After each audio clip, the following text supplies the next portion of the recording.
Hollywood silver screen presenting dog soldiers. कहानी के start में हम देखते हैं एक कपल को जो कि स्कॉटिश हाईलैंड्स के एक जंगल में कैंपिंग करने आए थे। गर्लफ्रेंड अपने बॉयफ्रेंड को एक सिल्वर लेटर ओपनर गिफ्ट करती है जिसको देखकर वो काफी खुश हो जाता है। रात को जब वो दोनों अपने टेंट में थे तो उनके टेंट की चेन अपने आप खुलने लगती है। अभी वो कुछ समझे भी नहीं थे कि तभी कोई खूंखार जानवर उस लड़की को पकड़कर चीर देता है और इसके बाद लड़के को भी। हम देखते हैं कि आज फुल मून है, यानी कि ये काम है वेयरवुल्फ का। इसके बाद हम देखते हैं कॉपर नाम के एक सोल्जर को जो कि जंगल में भाग रहा है और कुछ लोग उसके पीछे लगे हैं। कैप्टन रिचर्ड रायन उसको पकड़ लेता है और यहाँ पर हमको पता चलता है कि कॉपर स्पेशल फोर्सेस ज्वाइन करना चाहता है, इसीलिए उसका टेस्ट चल रहा है जिसमें वो ऑलमोस्ट पास हो गया। अब बस एक आखिरी टास्क बचा है जिसमें उसे एक बेकसूर डॉग को मारना होगा। ये रायन का ऑर्डर था लेकिन वो इसे नहीं मानता। तब रायन कहता है कि अगर तुम एक कुत्ते को नहीं मार सकते तो तुम मेरे किसी काम के नहीं हो। जवाब में वो कहता है कि कुत्ते को तो मैं मार सकता हूँ लेकिन बिना रीजन के मैं ऐसा कभी नहीं करूंगा। ये सुनकर रायन उसको फील कर देता है और साथ में उस डॉग को भी मार देता है। कूपर को इतना गुस्सा आया कि वो सीधा ही उससे भिड़ गया, लेकिन वो क्या ही कर सकता था। इतनी मेहनत के बाद भी वो सिलेक्ट नहीं हुआ और एक तरह से अच्छा ही है। ऐसी टीम का हिस्सा बनके वो क्या करेगा। खैर यहाँ से सीन शिफ्ट होता है सीधा 1 महीने बाद और हम पहुंच जाते हैं स्कॉटलैंड के उसी जंगल में जहां 6 ब्रिटिश सोल्जर के स्क्वाड को उतारा गया है जिसमें कूपर भी है। उसके साथ हैं स्क्वाड के कैप्टन सार्जेंट वेल्स, स्पून, जो, टेरी और ब्रूस। ये सब यहाँ पर आए हैं ट्रेनिंग एक्सरसाइज के लिए और इनके अगेंस्ट है स्पेशल फोर्स यूनिट जिसे कूपर ज्वाइन करना चाहता था। वो लोग थोड़ी देर वहां रुककर जंगल में आगे बढ़ते हैं और ऐसे ही धीरे धीरे वो आगे बढ़ रहे थे। कूपर उनको बताता है कि इस जंगल में बहुत से लोग गायब होते हैं। पिछले महीने एक कपल यहाँ से गायब हो गया था और ये उसी कपल की बात कर रहा है जिसको हमने स्टार्टिंग में देखा था। वो कहता है कि पुलिस को उनके टेंट के चिथड़े मिले जो कि खून में पूरी तरह से सने हुए थे। लोकल्स का कहना है कि किसी भागे हुए पागल का काम है। खैर वो आगे बढ़ रहे थे जिनके ऊपर नजर रख रहा था रायन। ऐसे ही रात हो जाती है और रात में जब वो लोग बॉनफायर के पास बैठकर बातें कर रहे होते हैं तभी ऊपर से एक मरी हुई कैटल उनके बॉनफायर पर आकर गिरती है। वो लोग उसको देखकर डर जाते हैं क्योंकि उसके ऊपर दांतों के निशान थे। किसी जानवर ने बेरहमी से उसको चीर दिया था। टेरी रेडियो से मदद बुलाने के लिए कहता है लेकिन सार्जेंट वेल उसको मना कर देता है। इतनी छोटी सी बात के लिए वो रेडियो साइलेंस नहीं तोड़ेंगे। मीनवाइल हम रायन को देखते हैं जो किसी को ढूंढ रहा होता है और तभी उस पर हमला हो जाता है। अब सुबह वो लोग जंगल में आगे बढ़ते हैं और कुछ मांस के टुकड़े उन्हें जमीन पर पड़े हुए मिलते हैं। वो समझ गए थे कि यहाँ पर कुछ तो गड़बड़ है। तभी उन्हें एक फ्लेयर गन दिखती है और वो उसी डायरेक्शन में चल देते हैं। स्पेशल फोर्सेस के बेस पर पहुंचकर वो देखते हैं कि हर तरफ खून था और उनकी लाशों के चिथड़े हर तरफ फैले हुए थे जैसे किसी जानवर ने उनको मारकर उनकी लाशों को खाया हो। ये देखकर वो सब अलर्ट हो जाते हैं। वो असली वेपन्स को जमा कर रहे होते हैं कि तभी अचानक से उन सबके ऊपर एक आदमी हमला कर देता है और वो कोई और नहीं बल्कि रायन था जो कि बुरी तरह घायल था। उसकी छाती पर एक पंजे का निशान था। वो लोग रेडियो से मदद बुलाने की कोशिश कर रहे थे लेकिन उनको सिग्नल नहीं मिल रहे थे। वो रायन को भी संभाल रहे थे जो कुछ न कुछ बड़बड़ा रहा था। वो बोल रहा था कि मुझको यहाँ से ले जाओ इससे पहले कि वो वापस आ जाए। रायन ने ही वो फ्लेयर गन चलाई थी और अब इन सबको दाल में कुछ काला लग रहा है क्योंकि इनके पास तो नकली गन्स थी जबकि यहाँ पर सारी असली गन्स हैं। साथ में बेहोशी के डार्ट्स हैं और कई सारे नेट्स भी। रायन कहता है कि उन्होंने मेरी आंखों के सामने ही सबके टुकड़े कर दिए। उनसे लड़ने का कोई फायदा नहीं है, तुम उनका कुछ नहीं बिगाड़ सकते। सार्जेंट उससे पूछता है कि वो किसकी बात कर रहा है। तभी जंगल में से अजीब आवाजें आना शुरू हो जाती हैं और वो लोग वहां से अपनी जान बचाकर भागते हैं। ब्रूस उनको कवर दे रहा था तभी कोई उनके पीछे लग जाता है। वो घबराहट में भाग रहा था तभी एक पेड़ की टहनी उसके आर पार हो जाती है और तभी उसको कोई पीछे से खींच लेता है। ब्रूस की लाश को देखकर सार्जेंट भी भागता है लेकिन उसके ऊपर भी हमला हो जाता है और हमला इतना भयानक था कि उसकी इंटेस्टाइन बाहर आ जाती है। अब यहाँ पर उसके भी चिथड़े होने वाले थे लेकिन सही समय पर आकर कूपर उसको बचा लेता है। उसकी आंतों को अंदर फिट करके वो उसको लेकर भागता है और ऐसी गोलियां चलाते हुए वो पहुंच जाते हैं एक रोड तक जहां से एक कार गुजर रही थी। किसी तरह वो उस कार को रुकवा लेता है और उसके अंदर थी मेगन नाम की एक लड़की जो कि इन सबको अंदर बैठा लेती है। लेकिन एक वेयरवुल्फ भी ऊपर चढ़ गया था। तब वो उसके हाथ में स्टैब करके उससे पीछा छुड़ाते हैं। मेगन कहती है कि यहाँ आसपास सिर्फ एक ही घर है और वो उसकी ओनर को जानती है। उन सब को लेकर वो वहां पर पहुंच जाती है, लेकिन घर एकदम खाली था, जो कि काफी अजीब है क्योंकि डाइनिंग टेबल रेडी है और खाना भी बना हुआ है। उस घर में सिर्फ एक डॉग था। सार्जेंट की हालत खराब है, इसीलिए उसको यहाँ से ले जाना होगा। मेगन बताती है कि सबसे नजदीकी टाउन पहुंचने में 4 घंटे लगेंगे, लेकिन और कोई चांस नहीं है, इसलिए कूपर इसके लिए भी तैयार है। वो कार को रेडी करने जाता है, तभी उसके होश उड़ जाते हैं क्योंकि कार को पूरी तरह से तहस नहस कर दिया गया था और करने वाला भी वहीं पर था। तब कार को ब्लास्ट करके वो अंदर पहुंचते हैं, इसीलिए यहाँ रुकना इनकी मजबूरी है। और अब तक तो ये भी जान चुके हैं कि इनका सामना है किससे, लेकिन इनके पास इतनी गोलियां नहीं हैं, इसीलिए इन्हें घर को ही सेफ बनाना पड़ेगा। वो पूरे घर को सील कर रहे होते हैं। कूपर सार्जेंट को लेकर ऊपर के रूम में जाता है और उसके पेट को एक सुपर ग्लू से चिपका देता है ताकि उसके आंते बाहर ना आए। वो उसको विस्की भी पिला देता है ताकि उसको दर्द ना हो, लेकिन फिर भी उसको बहुत दर्द हो रहा था, इसीलिए मजबूरन कूपर उसको 2 मुक्के मारता है और बेहोश कर देता है। इसी बीच मेगन उसको बताती है कि वो एक जूलॉजिस्ट है। इधर बाकी सब हथियार जमा करने में लगे हुए थे और उन्हें कुछ काम के हथियार मिल भी गए थे। लड़ने से पहले मेगन उनको बताती है कि उनकी लड़ाई है लाइकेंट्रॉप से, यानी कि वेयरवुल्फ से। वो बताती है कि 1 साल से वो उनके ऊपर रिसर्च कर रही है और उसको पता चला है कि वो टीम की तरह शिकार करते हैं। वो इंसानों की तरह स्मार्ट हैं और भेड़ियों की तरह खूंखार। उन्हें मारा नहीं जा सकता। अब फिल्मों में दिखाते हैं कि सिल्वर बुलेट्स उनको मार देती है, लेकिन मेगन कहती है कि ये तरीका कोई ट्राई नहीं कर पाया, इसलिए कहा नहीं जा सकता। कूपर उस घर में रहने वाली फैमिली की फोटो देखता है और मेगन बताती है कि उनका नाम है द वाट्स और वो खानदान सदियों से यहाँ पर रह रहा है। जैसे कि आप देख सकते हो, फैमिली में 5 मेंबर्स हैं। अब आ जाते हैं रायन पर, जो कुछ देर पहले ऐसा लग रहा था कि वो बच नहीं पाएगा, लेकिन अब उसकी हालत एकदम परफेक्ट है, जबकि किसी ने उसका कोई इलाज नहीं किया। ये बात सबको हैरान कर रही थी, इसीलिए वो जबरदस्ती रायन का वुंड चेक करती है, लेकिन अब कोई वुंड बचा ही नहीं था। वो पूरी तरह हील हो गया था। वो सब समझ गए थे कि रायन कुछ तो छुपा रहा है, इसलिए वो उसको चेयर पर बांध देते हैं। तभी वहाँ पर अंधेरा हो जाता है क्योंकि उन वेयरवुल्व्स ने जनरेटर बंद कर दिया है। जैसे कि मेगन ने कहा था कि वो काफी स्मार्ट हैं, अब वो हमला करेंगे।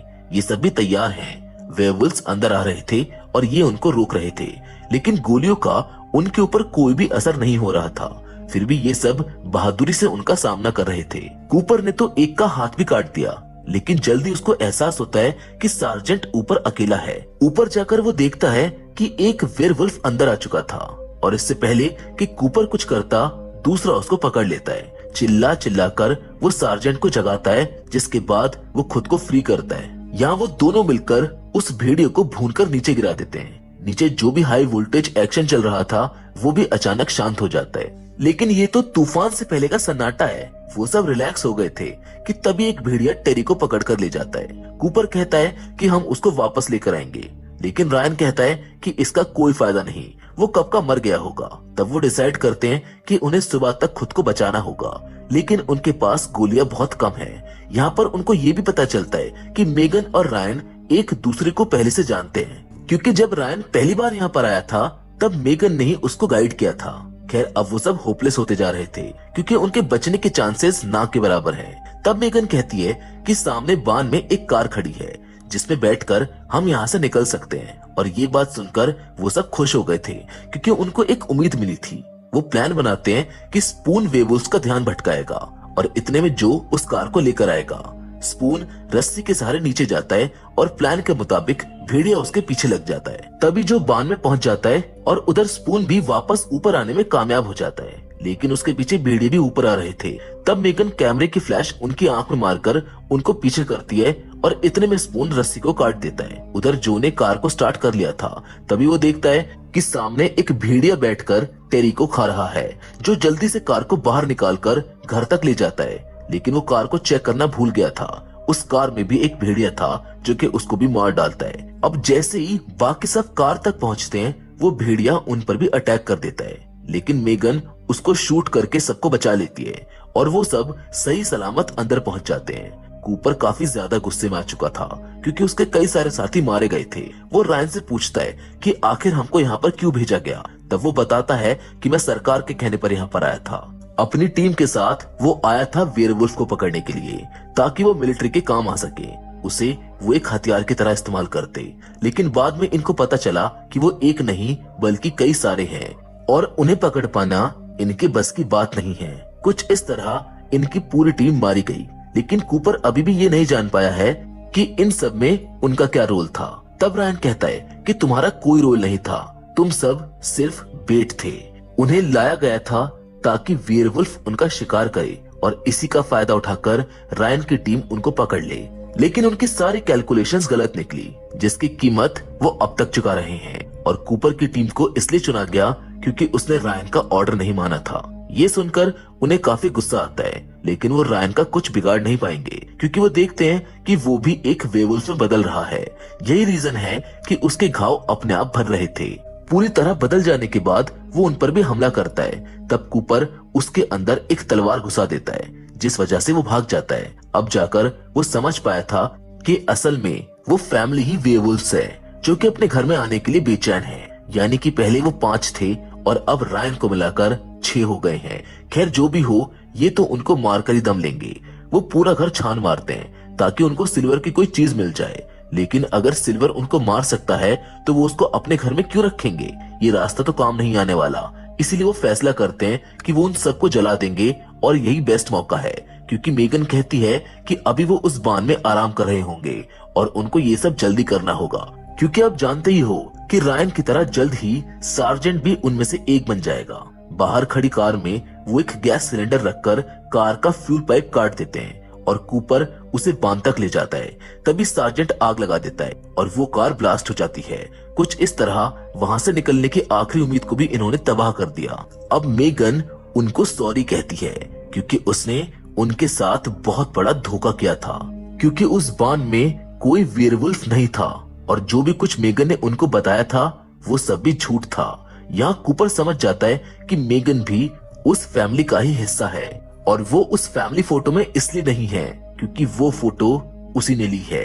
यहाँ रिवील होता है कि मेगन भी एक वेयरवुल्फ है और उसने पहले ही अपने साथियों को घर में एंट्री करा दी थी। जिस तरह ये मूवी एक के बाद एक नया ट्विस्ट देती जा रही है, वो काफी सरप्राइजिंग तो नहीं है, लेकिन बहुत ज्यादा इफेक्टिव है। आप भी कंफ्यूज हो गए होंगे, तो जरा मैं इसको क्लियर कर देता हूँ। असल में ये सब उसकी कार तक नहीं पहुँचे थे, बल्कि वो खुद कार लेकर इनके पास आई थी क्योंकि उसने गोलियों की आवाज सुनी थी। मेगन को लगा था कि इन सोल्जर्स के साथ वो यहाँ से निकल पाएगी, क्योंकि लाइफ उसको पसंद नहीं है। उसको पसंद नहीं है कि वो हर महीने मासूमों को मारे। उसका प्लान यही था कि इन सोल्जर्स के साथ लगकर वो भी यहाँ से निकल जाएगी। लेकिन जब उसको पता चला कि इनके पास तो गोलियां भी नहीं बची हैं और ये खुद भी नहीं बचेंगी, तब उसके सामने 2 रास्ते थे। या तो वो तब भी इनका साथ देती और इनके साथ खुद भी मारी जाती, क्योंकि गद्दारी की वजह से बाकी वेयरवुल्फ्स इसको मार देते। लेकिन तब इसने सोचा कि अभी भी कुछ नहीं बिगड़ा है, वो फिर से अपने साथियों का साथ देकर बच सकती है। तब उसने नया प्लान बनाया, जिसके अकॉर्डिंग पहले उसने जो को कार लेने भेजा जिसमें वो मारा गया, और फिर उसने कार को ही ब्लास्ट करवा दिया। इस तरह उन सोल्जर्स को फंसाकर उसने दोबारा अपने साथियों का ट्रस्ट अर्न किया। ये था पूरा मामला। अब आपको सब कुछ क्लियर हो गया होगा। अब वो बदल रही थी कि तभी सार्जेंट उसको गोली मार देता है। यहाँ शुरू होता है असली एक्शन। स्पून नीचे उनसे लड़ रहा था, जबकि कूपर और सार्जेंट ऊपर। स्पून तो हाथापाई पर उतर आया था। आसपास की चीजों का इस्तेमाल करके उसने भेड़िए को बिछा दिया था, लेकिन तभी दूसरा भेड़िया बीच में आकर उसको मार देता है। बचते बचाते वो दोनों भी नीचे पहुंच जाते हैं और उनको पता चलता है कि स्पून भी मर चुका है। सार्जेंट कूपर को एक फिल्म रोल देकर बेसमेंट में भेज देता है ताकि वो यहाँ से बचकर निकल जाए और ये प्रूव कर सके कि उसके साथियों को किसने मारा।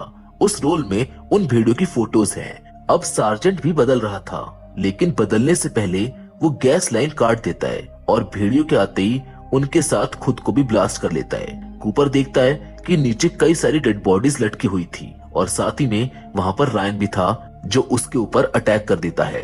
तभी कूपर को मिल जाता है वही सिल्वर लेटर ओपनर जो कि हमने स्टार्टिंग में देखा था।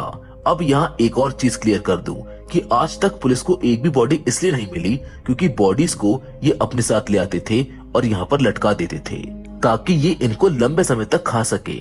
और जब ये सोल्जर्स घर में आए थे, तब जो खाना बन रहा था वो इंसानी मांस का ही था।